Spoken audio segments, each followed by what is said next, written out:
Most parents swear they never forget their kid in the car, but it happens every year. Did you know that on an average, 37 children die in hot cars annually? And most are under the age of 2. This episode could save a life, maybe even your child's.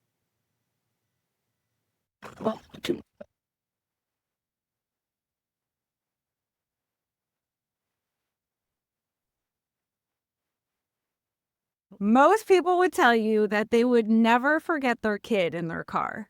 But did you know on average, 37 children die in a car a year? That is crazy just to think of such a simple act kills so many children within a year. This is True Crime Connection, so welcome or welcome back. I'm Tiffanie, your host, and joining us today is Michael Israel, and he's here to share just how we can prevent this. So, Michael, I want to thank you so much for being here. Thank you for having me on the show. I'm really excited to get into it and have a chat about this today. And yeah, I really appreciate your time in allowing a space for something like this. This is important. When you think about 37 lives a year, like some people be like, that's not a lot. Well, since 1998, there's been over 1,000 children who have died this way. These are still children, and it's an easy fix. Yeah, and I'd also like to throw in there that I think what people are forgetting or don't realize is these aren't just children, these are often babies, often under the age of 2. These are babies, and the way they are dying is very preventable, and because of that, I think that strikes home a lot more. The other thing I wanted to speak about is not just the deaths, but this happens in a lot of other ways. Like if a baby is left in a hot car and a fire emergency service responder comes out and rescues that baby out of that hot car, often on paper that's a win, but often in reality, it's still not a good outcome. I mean, obviously it's better than a fatality, but if that baby has brain damage or that baby has whatever other illness or sickness or later on in life, that is still a terrible outcome. And often it's not tracked, it will never be tracked. And often we don't know where it came from or what it came from, but there is a lot of damage that can be done to the brain and the physical body from being left in a boiling hot or freezing cold car that isn't spoken about. And while I'm on that, I'll quickly speak about that. In summer, obviously, it is the most dangerous time of the year. July is the most dangerous time of the year for this issue.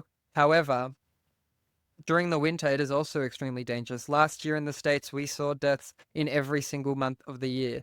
And I just want to point out there that, this isn't just a summer issue. Babies freeze to death, or on an averagely warm day, this can happen, or an averagely cool day, this can happen too. And it is never okay to leave your child in a car. And that's what we're here to discuss and talk about in different ways. I'm from CleverElly, so I wanted to touch a little bit onto the organization, how we came around, and what we're doing. Love If what you'd you're like, doing. if you'd like, should I start with the story of how we came around? Absolutely. So CleverElly was founded by a group of 3 dads 7 years ago, and around 7 or 8 years ago, he found out about babies dying in hot cars from his wife. And his wife told him that, this happens and it's really serious and whatnot. And he like laughed it off. He was like, "Are you kidding me? Who forgets their kid in the back of a hot car? That is crazy. That is ridiculous." And he didn't take it seriously at all. His wife told him, "No, this isn't funny at all. This happens a lot and it's extremely dangerous. And because you don't think it will happen to you, and because of your lifestyle, you are actually very, very highly at risk of this happening to you." And he didn't think much of it. But then fast forward a few months, and a few months later, he was driving into the office with his son in the back seat. He looked in his rearview mirror and he realized his son was there, because originally he didn't realize that. And he simply did a U-turn, went back to childcare, dropped off his son, but it hit him that this is the memory lapse that everyone's been talking about. This is it. It was just more of an unfortunate circumstance. He was on his way to childcare. He got some important work call. He was super busy in whatever he was doing. He loves his child. He didn't think for a second he could forget his child, but he was in autopilot. Something came up. That was what he was dealing with the day before. And in that morning, he just started driving towards the office because that's what he does. And in itself, that situation wasn't dangerous. He just did a U-turn, went back to childcare, dropped off his son. Everything was fine. But afterwards it really hit him, what if he didn't look in the rearview mirror? What if he got to work and went up for the day? What if he came back out at lunchtime or the end of the day? What if instead of going to the work, he was really busy on going to grab groceries from the supermarket or whatever other mundane task needed to be done? And he started looking into this and he realized that it happens to professionals a lot and it happens to higher class people a lot. And the reason why was because when he looked into it, he realized and learnt the science behind it. And it was that our brains can only hold 7 or 8 bits of information at a time. So as new information enters, simply put, old information will leave your brain. And there's nothing you can do about it. So unless you get a reminder via a thought, a smell, a touch, as you're leaving the car, you hear the baby crying, whatever it is, you remember. But if you don't have one of those reminders in any form, you simply put will forget. And that really shook him. And he started looking into it because, like it's very possible for that to happen. And it's possible, and it does happen to all parents, really. Maybe the majority, if not all, but I believe to all parents, really, because, there are times where you're focused on one child, then you're focused on parking the car or the social interaction that's going on in front of you. At the same time, you're focusing on your day and you're thinking about whatever you were thinking about. And, it's very quick to get up to 7 or 8 bits of information in your brain at that one time and very easy to forget. I think the fortunate thing is that often it doesn't result in a fatality, and we're extremely lucky for that. Maybe we forget, but then we take a step out the car, and then 2 seconds later we remember, we think about them, we hear them, we smell them, we see them, whatever it is. Something in our brain triggers us to remember that they're there. And often that's the case. The problem is what happens that one time where it's not the case. So he got together with his friends, he started looking into this and he started looking into how often this happens and why it happens and how it happens, and he realized that no one was doing much at the time. So he created the CleverElly. Since then, there has been 7 or 8 versions of it. The guys all came from really tech backgrounds. 2 of them run their own tech businesses today. The other one works within the tech industry as well and still does that today as well. But on the side, they created this organization, CleverElly, to help parents remember to build the habit of checking the backseat. So that's how the organization came around and how they started up on everything. But into what device they were going to build. So originally they wanted to build like the most techy, the most advanced detection system, that lets you know every single time that a child is there. But they realized a few things from GoFundMe's and research groups they did early on was that parents didn't want this. And that was for a few reasons. One, parents weren't willing to spend $300, $400, $500 on a device for this.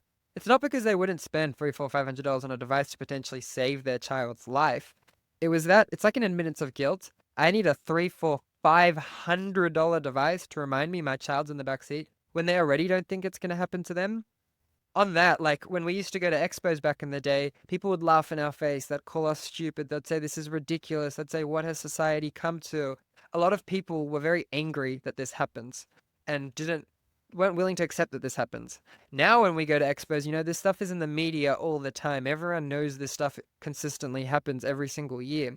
But when we go to expos, people still don't think it'll happen to them. They'll go, oh, this could never happen to me. But my partner, but my mum, but my dad, but my whoever takes the kids on that off occasion, I can see it happening to them. But to me, no, never. And we realize that this will always be against human nature to accept that this can happen to them. So we realized it can't be expensive for that reason.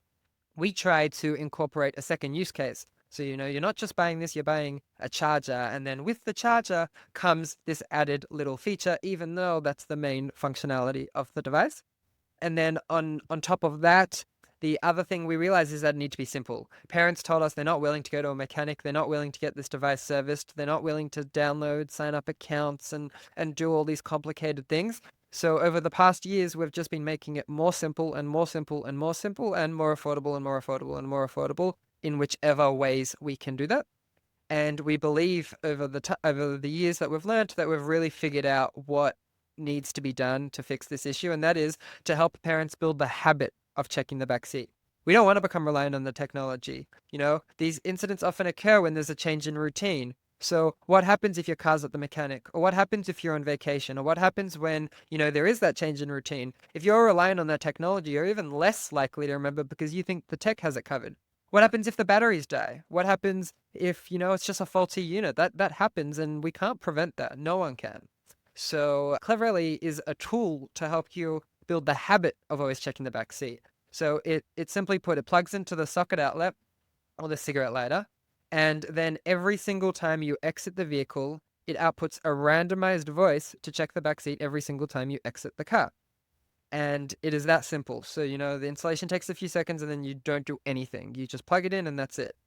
Another thing we like to advocate for is simply talking about this because, like I was saying, there's the 7 to 8 bits of information our brains can hold. So, just speaking about this issue, speaking about the statistics around this, which I'll get into, speaking about the fact that our brains can hold 7 or 8 bits of information increases our chances of thinking about that conversation when we're exiting the car. Because, you're driving through the car and you realize that, my brain can only hold 7 or 8 bits of information. There's a chance I forget my kid in the back of the car. You think about that while you're exiting the car, and then you remember to check the back seat. So talking helps a lot. Conversations help a lot. And yeah, that's why we came around, how we came around, and what we're doing. So the device, like I said, it plugs into the cigarette lighter. And then also, as technology has evolved, we now include a door sensor as well. In some of the newer cars, they retain power to the socket outlet. So then every time you open the driver door, it outputs a message. And the door sensor comes with instructions and a video of someone installing it. But essentially, you just put the tape onto the door and stick it on. And then every time you open the door, it triggers the unit. You do it once off. It takes a few minutes and that's it. And yeah, that's how it all works. And yeah. It's very interesting. What was it? In February, I was in Indianapolis and I went to Advocacy Con and we rented a car. And that was the first time I had seen an alert on the car to check the back seat. And I was like, what the heck is this little thing? And then I read it, I was like, oh, this like, all right, I get it. So, I mean, obviously, people know this is a thing because now cars are being made with it. Now I know that means they can easily turn that off, I'm sure, but I'm glad you mentioned that because that is something we speak about often. I think that the fact that car manufacturers legislated this, it's actually legislated that all cars from 2025 have a reminder in some form, shows what a serious issue this is. On it being a serious issue, there's a couple statistics I'll talk about in a second. But, the fact that legally to pass like a legislation in America is no easy task. So the fact that legally car manufacturers have to have something, I think shows how important it is. However, I think it's just a first step. We have parents all the time come to us say it's a text on the dashboard or it's a monotone voice or it's something like this. I think the car manufacturers are simply just saying as a first step that they have to do something and they're just doing it. They're not necessarily doing it in the best possible way because parents come to us and say, it's like a notification on my phone. I don't recognize this. I don't remember this. It's barely present. And I think it just shows how much more work needs to be done in this because we will see over time that I don't think that legislation will, fix the issue. I think it's a good first step. I think it's a massive first step. I think it brings a lot of awareness and light to how serious this issue is, but I don't think in itself it will fix this issue. On that as well, I wanted to say in the States, you guys don't record rescues like where a child is rescued from a car. But in Australia, where I'm from, we do. And in Australia, there are over 5,000 rescues every single year related to babies in cars. Whereas in the States, you guys are at least 13 times more populated than us. And also, we believe from other metrics that this happens more in the States than it does in Australia. So I would estimate that there is at least 65,000 rescues related to this in the US every single year. So if that doesn't show how relatable this is to parents, I think that speaks for itself. This happens all the time. And we like to speak about those rescues a lot because, like I said, they're not fortunate outcomes. They're things we should be discussing and they're things we should be lowering the statistics of. Yeah, that's I think a really important aspect on that. But yeah, the fact that car manufacturers have legislated this, I think, is awesome. I'm not anti that at all. I just think it's the first step. I don't think it's the entire solution to this because we've had so many parents come to us and say, I turn it off or it doesn't help or after a week it's gone. And a lot of those parents end up buying our devices and telling us how thankful they are that we make this because, that what they have right now in their newer car doesn't help. right. It was the first time I had ever seen that, so it like threw me off for a minute. And I was like, oh, we bougie. Right. It's my car don't have this. But what I Okay. really like about it is, and it's sad, but one of the statistics that I got was 21.8% of these child deaths were done on purpose. And so if we can crack down on the parents that think this is going to be their way out of parenthood, like that's not an excuse. You can't do that anymore. So I think out of that 21% that have done it on purpose, I think education comes into that for some of them. I don't know the statistics of that, obviously, because they're not recorded. But, out of that 21%, I think there's education that needs to go around. Hey, leaving your kid in the car, like you said, is not acceptable because this is what happens in just a few minutes. I think a lot of parents don't realize the effects of just a few minutes. I think, I'm just going into the supermarket. I'd much rather it be in a bit of peace and quiet and leave my baby in the back. But, just a few minutes is all it takes. So leaving your child for even 1 minute is not acceptable. For any amount of time is not acceptable. I think education comes into that, and I hope that that relates to the vast, like a high percentage of that 21%. That's what I'd have to say on that. Right. I definitely do think that, maybe they were intentionally left, but yeah, they weren't planning on harm, but there's a percentage of those that were looking for harm. So, unfortunately. And I No also amount of read that, education to fix that. oh, well, right. There's no help for them. But it said a car can heat up 19 degrees in just 10 minutes. That's crazy. And the crazy part about that is that's not 0 to 19. Often that is from the temperature outside. So, I don't know the exact minutes because I haven't calculated exactly because it depends on the car and the spacing of the car and whatnot. But, if it's 100 out, then potentially it's 119 inside that car after a few minutes. So you can very much cook inside that. I've seen this video actually. I can't remember where it was. Someone had sent it to me where they put eggs inside a car and they watched the eggs cook. They put eggs in oil inside the car just on a frying pan, and then they came back after however many minutes it was, and the eggs were cooked. They were literally ready to eat, Oh and I my think that God. shows really how hot it gets in a car. There's people have done a few different ones. I think one I saw with what was it? Ah, like a schnitzel, like chicken, and they came back and it was cooked. Oh, that's no easy feat, too. Eggs, okay. A chicken? Yeah, no. Right. That's crazy. Yeah. I've seen as well that this happens in other ways as well. Like the relatability part of what I was speaking about relates to, we all forget in different ways. I want parents to make this relatable to them. We've all forgotten our keys. We've all forgotten our wallet. I heard a story the other day of a mum who was driving down the freeway. She stopped, went to the bathroom with her child, got back in the car, kept driving. 70 miles later, realized that the child wasn't in the car, but was still in the bathroom back at the stop off on the freeway. Someone local had called the local sheriff or police or whatever it was, got in touch with her. She obviously headed straight back, and it was fully unintentional. Like she fully just didn't realize she had the music playing or whatever she was doing. This happens. This really happens. And I think that this happens a lot more often than people realize. And a lot of these incidents don't make the news. They don't make the headlines. You only often hear about it if it's a death. But if it's just because it's not a death doesn't mean it's not happening. And I think those incidents, they're happening daily, often, like many times a day. And we should be speaking about them more. I like that you said that. Just because they're not deaths doesn't mean it's not happening. Like, it doesn't have to be all over your TV to say, oh, yes, there isn't any. No. I mean, just in 2025 alone, this year, there's already been 11. So it In the last happens. 8 days, Kids and Cars just published that there have been 5 deaths in the last 8 days in Wow. the US. Yeah. That's crazy. I don't know. According to the National Safety Control, it said 11 deaths in 2025 so far that occurred in Florida, California, Louisiana, Maryland, New Mexico, New Jersey, and North Carolina. But they're probably Another not all thing as reported. well, not all of the deaths fall into the category. Sometimes the deaths fall into they had a pre-existing medical condition or something like that. They sometimes don't categorize the deaths in this field, even if it was related to this field. I mean, again, I wouldn't know how often that happens or anything like that, but there would be times where it's not correctly categorized, also indicating to the fact that it happens more often than you think.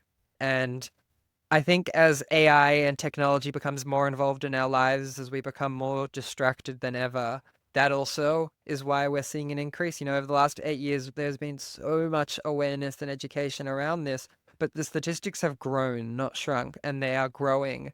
And that's why I believe that we really need to be doing more around habit formation, around a change in behavior. We like to compare it to seatbelts in the 70s. We actually look at like news articles and media articles from back then to now, and they're so similar. In the beginning, how people were like, "I'm not wearing seatbelts. That's ridiculous. Why would I put a belt over me?"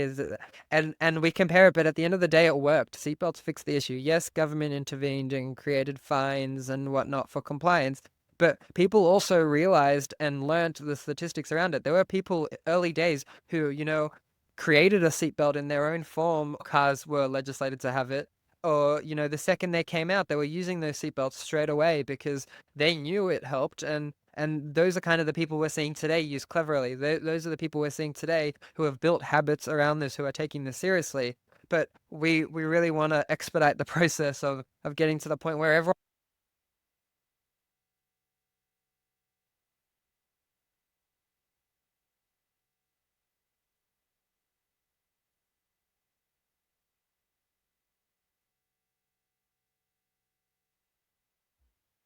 you have that habit built of always checking the back seat. Yeah, maybe if you put your wallet in the back seat, well, you can't go anywhere unless you get the wallet out. Just something to get you in the habit of looking behind you. I think there's lots of great free things like that you can do. People say the same with your phone and things like that. I think a small issue is that, then you got to build the habit of putting your wallet on the back seat every single time. Yeah. And in reality, I've found it a little bit impractical. Like some people are able to do it, and if you can do that, you're fix this issue. If you can have that habit of putting that seatbelt there, you don't need a device like Cleverly. But in reality, a lot of parents aren't going to do that every single time and are going to forget to do that often in the same way. Yes, it's that extra layer of defense, and we highly recommend you do that if you want to or you can. But I think in reality, it's not super realistic to get people to, every single time they get in the car, they take out their wallet or their purse and they put it on the back seat, on the baby seat, or somewhere in the back, or your phone or whatever. Or the thing is they put the wallet on the back, but then, they're inside the supermarket, they're about to pay, and they're like, "Where's my wallet?" I don't have my Uh, wallet. I I get guess that. everything's on the phone these days, Well, but right. I mean, people's attention spans now are like freaking fish. Like there's none. Ever since like TikTok and everything, people just want to that next hit, next hit, next hit. It's like slow down, people. Slow down. I couldn't agree more. And we're CleverElly's in the process of making videos for like state task forces that are here to combat this issue. And a lot of the information I'd be sharing in those videos are kind of the things I'm talking about here and want people to know, around the 65,000 rescues, around our brains can only hold 7 or 8 bits of information and how this happens. And, it doesn't matter how much you love your kid. It really doesn't in relation to this. It's simply put can happen to anyone. And we want to just keep pushing how relatable this is to everyone, and we encourage people to do different things and read like my emails down there in the bottom, michael.i@cleverly.com. If you have any ideas, suggestions, things you can do, I very much encourage you to reach out. In your communities, you don't even, not even for money, I can send you brochures, infographics, things like this to hang up that can very much educate parents around this. We have like a video, that promotional video more about this issue than the device itself. Was actually created before the device was. That's how old the video is. But I think it still does a really good job. It has like proper actors and stuff of reenacting this situation that we're talking about of forgetting your child in a car. We've been selling to like non-for-profits who hand these out to new parents. We've been selling to hospitals who hand them out in postpartum gift packages as you exit the hospital, and other kind of organizations like this, community groups, but pharmacies, if you know anyone in your community or anything like this that wants to sell this or distribute this or hand this out, we also encourage you to reach out. Just shoot me an email. And yeah, I'd love to have a chat about this or different things we can be doing. With summer here now, now it's July 1st for me today. we're about to enter the most dangerous month of the year, and I strongly encourage everyone to have as many conversations as possible. I know it's hot in some parts of America all the way through to September and beyond. So over the next few months, this is the most dangerous time of the year. And I think everyone should just take it a little more seriously. Even just listening to this podcast and talking about this, like I said, helps because it reinforces it into your brain and you're thinking about it, and that helps Well, yeah, you gotta spread awareness. It's the only as much way. as we can. Eh, Right. And I mean, obviously it sounds like it, but in case someone's like, oh, does he ship worldwide? I'm guessing you ship worldwide. Yeah, we have our fulfillment centers inside America, and most of the world is shipped from America. Most of what we do is inside the States. But yes, we definitely do ship worldwide as well, but it's more focused on America. Okay. May I ask how much is it going for? If people are interested. Yeah, of course. So recently we just launched on Amazon as well, which I'm excited to say. Sorry for not answering your question directly first. But You're we fine. sell one unit for $35.99 plus shipping and two units for $59.99. So the idea is to encourage you to get two units. You know, we want one in each car. On Amazon, it's actually slightly less after the shipping, but there is no discount for two units there. But on our website, cleverelly.com, you can get two units for $59.99. That includes, yeah, two units and the two door sensors, instructions, all of that kind of stuff in there. And yeah, it gives you everything you pretty much need. Oh, one more thing I did want to speak about. In some of the newer cars, a very, very select few, they don't actually have a socket outlet in them anymore at all. If Oh, that is your car, we sell, or you can get from a local department store or Amazon or anything like that, an adapter. It's called a USB to socket outlet adapter. We sell it on our website for $7.99. You can get it from any of the department stores from the range of $7 to $12 is what I've seen it for online, and people have told me you can buy it for online. And then essentially you just plug in that adapter and then it's working. I believe, like, I don't know the statistics. I believe it's maybe 1% of users, maybe 1%. We don't sell a lot of them at all. We actually use them more to our resellers who use it for demonstrational purposes so that they can plug it into a portable charger and show how the device works. But yeah, we do have it as well for the select few that need it, and that way it does work in every single car. that's good to know, just in case. Yeah, apparently they're doing all kinds of stuff with cars nowadays. I'm out of the loop. Yeah, it changes so quick. It really does. Was there anything else that you wanted to add? I'm going to make sure that, I put the website and your email, everything in the show notes. No, I've pretty much covered it. I wanted to thank everyone again for listening today in the podcast. You know, taking time out of your day to listen to an issue like this, I think shows already that you are in that top high banner of really caring and loving parents. And it doesn't mean you're not susceptible to this because everyone is susceptible to this, but I think it very much shows how you're willing to put in that effort to be a really good parent. So thank you for being here today, and thank you for creating a space, Tiffanie, that we can talk and chat about this and share this to your audience. And I really appreciate being here. And, you know, as I said, I'm from Australia, so I don't get too many opportunities to speak to parents directly, but it's good. That's why I'm doing a few of these podcasts and I'm enjoying having these chats. And I'm really excited about the impacts we can have over the next year and how much we can lower the statistics around babies dying in cars over the next year. I'm excited just to be a part of it. We need to save lives. So, absolutely. Okay, awesome. Then I want to thank you so much. And if anyone listening, if you know somebody who needs to hear this, please share it with them. Wisdom, that's what we need. Or knowledge is power. There we go. Knowledge is power. But So, okay, Michael, thank you so much again. thank you.